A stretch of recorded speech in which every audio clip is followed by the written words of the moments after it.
There's a special infected in this frame, yet I bet half of you don't even know where the hunter is. Deathcraft 2 is a port of a Left 4 Dead 1 map made in 2012. Damn. More than a decade ago. There is no Deathcraft 1, as in Deathcraft 2 is the same map as Deathcraft 1. It's just a port to Left 4 Dead 2. Pretty confusing, right? Yeah, at first I thought there was a Deathcraft 1, but there's no such thing. Deathcraft 1 is Deathcraft 2. It's just a port. The beginning cutscene is damn good. The creator didn't need to go the extra mile, but he did, and it shows. Holy moly. Who would have guessed Minecraft of all games would have fit so well into the Source engine? But there are some issues that go along with the map's good looks, and the sad thing is it's fixable in a really easy way. The weather in this chapter makes it hard to see, and it's worsened by the custom models the map comes with. And no, there is no option to download the map without the custom models. Why? I'm unsure why this is a common thing for custom maps. For one, the models conflict with the models you already have, which could cause a crash, and I like my custom models. This doesn't only apply to the survivors, but the special infected and weapons. Essentially everything is remade to fit into the Minecraft style. Thankfully, I can count the amount of add-ons I have with my hands, but to anybody else, you're screwed.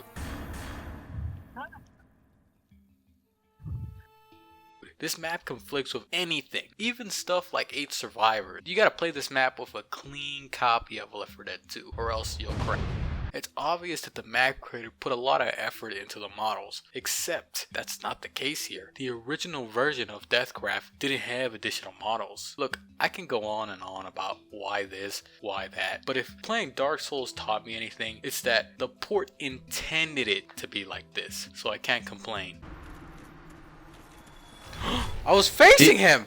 The first issue you'd run into when playing this map on Expert Realism is that it's become hard to headshot zombies with enlarged heads when it comes to the custom models. Not to mention the new witch model is replaced with a chicken, which perfectly blends in with the snow, and it's small, which means the witch will clip into the zombies. The hunter is replaced with a slime, which blends in with the zombies because it's green, and because the zombie models are large, the slime clips into the zombies just like the freaking chicken. I mean, what a disaster. It's so stupid when the map has been good so far. Anyways, Steve is trying to run away from the zombies. The survivors, I can only assume, see this and are trying to regroup with Steve or save him. With that, we traverse through Steve's base, which is pretty damn big. All the chests have items inside, so exploring is rewarding. Eventually, to reach the roof of a building the arrow is pointing at, we have to go through a room with a broken window. Captain Sparkle died trying to get here. He must have sucked at this game because we're on the first chapter and he already died.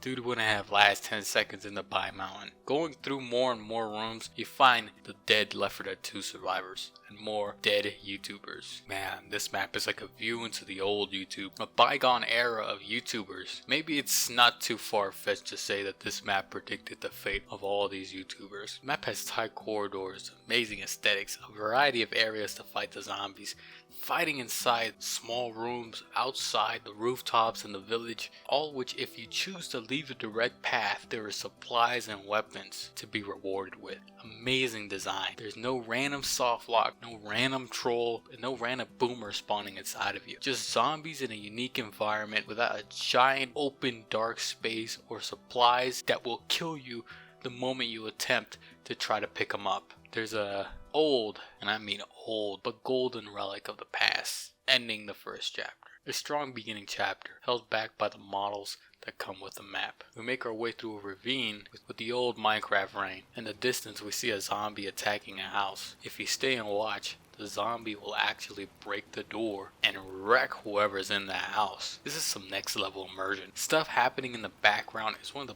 best ways to make the world feel real. And the insane part about it is that you can miss it. The fact that the creator risked any player missing this little detail in the background for the sake of immersion is nothing but badass. I gotta give just a +1 point. This old ass map is no joke. Going inside the cave, spawns an unusual amount of zombies. Taking a deagle here on realism is essential with the amount of zombies you'll be killing, upwards to 600 to 700 in a single chapter. The only issue I have with this chapter is the hunter. He blends in too well. Same with the witches. Models are so small that they hide inside the zombie dead ragdolls. And let's mix that along with the new spit visuals. It was already hard to tell how much range the spitter spit had, and now it's made double with the motion effect on the floor. We go through all types of caves, ravines, mob spawner, normal cave, and mine shafts. The variety in which we kill zombies is insane. It makes the map feel fresh no matter where you go. There's moments where the map creator uses redstone to set the lighting in the area, and it looks good. I mean real good. And the lava emitting light, oh man, the map creator is going crazy with the aesthetics. They just look plain amazing. It's insane. It's pretty on point. Even the sizzling sound is there. Adrenaline shot you can give me. The tank is replaced with an iron golem, which is kind of clever. The real question is, who would win in a 1v1? I mean, both of them knock the player around. Then again, the iron golem is made of iron, yet dies from a sword, similar to what the tank dies to when hit by the katana. Right before the safe house, there's a bunch of cobwebs surrounding a mob spawn. Just like in the real game, it slows you down. But here's the important thing. Even when the cobwebs are slowing down and you're at risk of not seeing anything, if you continue to push through the cobwebs all the way, there's supplies at the end. Now there's going to be a lot of people who are going to say, oh, you're just overreacting. But I'm not. The amount of maps I've played where this is discouraged is mind-breaking. Hell, the last video I made on a map instantly killed you if you tried going for supplies. Rewarding the player for exploring your map helps both parties. Don't understand why map creators would punish a player for exploring a map they made. It just doesn't make sense. You made a path separate from the main path, and now you made the player acknowledge and have trained them to ignore a part that you made because you punished them for exploring it. And the safe house is right there, so you don't need to go there. There's gonna be supplies in the safe house, but if you choose to put the safe house aside for a couple of seconds and explore the map creator created, you will earn an advantage. It's good and a great way to end the chapter. The survivors end up in the stronghold. Again, the map could have been entirely made in one biome inside a big house, but no, it chooses to bounce around in different areas, constantly keeping the environments fresh. Similar to a real stronghold, if you look around, there's constant items you can get. Usually when a map spams zombies, it's a drag due to the lack of ammo and supplies. But this map constantly supplies you, making killing 1,000 zombies in a single chapter seem normal. I don't know how the map creator did it. The gameplay in this map is top notch. When we reach the end portal, we don't actually get to go to the end, which may be disappointing, but the map does have a secret for this. Herobrine makes an appearance here, and maybe this Minecraft world has mods in it. Maybe Herobrine downloaded them without Steve knowing. That's my theory. We find a nether portal that teleports us to the nether, ending this chapter. And by the way, on that Herobrine theory I made, there's actually mods that turn Minecraft into Left 4 Dead 2, only proving my theory. Now, even though this isn't the modern nether with a bunch of biomes and new structures, the map still goes out of its way to provide new areas with its limited options. We traverse through a nether cave into a nether fortress, and then we teleport to somewhere else. But these sections aren't that long, and there's arrows that guide you as well as more dead YouTubers, all telling a story of whatever big old Minecraft server this is was wrecked by the Left 4 Dead 2 zombies. Similar to how the Silent Hill monsters got destroyed by the Left 4 Dead 2 common infected. We escaped the nether, finally reaching the end of Steve's grand base. Yeah, all of which we've been exploring has been Steve's big ass house, meaning the blockages and the puzzles ahead of us were set by Steve to stop the zombies. Pretty cool story. Maybe the supplies in the safe rooms were left by Steve. Maybe we were playing in his world, seeing how we spawned inside the grand base before the zombie apocalypse broke out. The portal teleports us to a mushroom field. I didn't expect this as the final chapter, but it does make sense. This is one of the rarest biomes in Minecraft, meaning this has got to be the safest biome to be in. Like Bill said, we're going on an island. Zoe, I know you're mad at me. I really don't want to hear it. Zoe, listen. The four of us are all that matters now. So this is really it? We're gonna run away to some island? So long, world. Good luck with all the zombies. Damn it! Well, Bill was wrong because upon exploring the hidden base here, we find that Steve is dead. This is when the chapter becomes a survival holdout. The survivors have been running this whole time, even though they keep dimension hopping. The Left 4 Dead 2 zombies always come back. Standard stuff. Hold out for 10 minutes and escape on a boat. All in all, a solid final chapter. A fantastic break from the finales I usually play. This isn't the end. Literally, this isn't the end. No, this isn't the end of the video. Let's rewind to the first chapter. Inside the safe house, there's a pumpkin you can pick up and it's stored in your inventory. Hold on to it and bring it to the next chapter. And eventually, you find a half-made iron golem.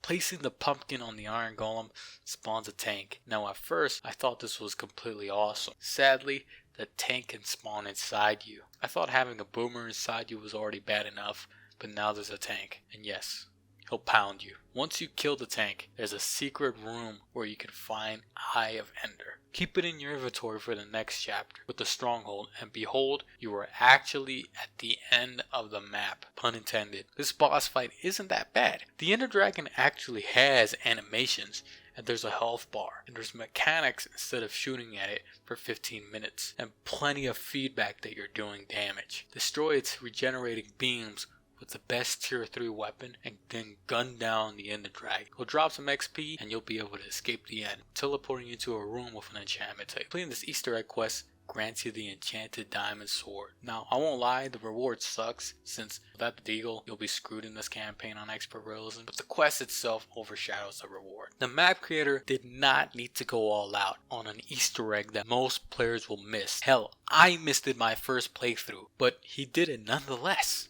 There is a chapter 6 in this campaign, though it has nothing to do with the main storyline. From my knowledge, it could only be picked from the campaign menu. I think that this is supposed to be a celebration of Minecraft's development or updates. It's an interesting addition, though a bit disappointing that it has nothing to do with the main campaign. The Left 4 Dead 2 version of this map is an 8 out of 10. For some unknown reason, the port just adds a bunch of models that should have just been optional. There are times where you can't even tell where pills are due to them clipping with each other. And sadly, the models that should be optional not only crash and conflict with your own models, but they can conflict with the gameplay in the most horrific way.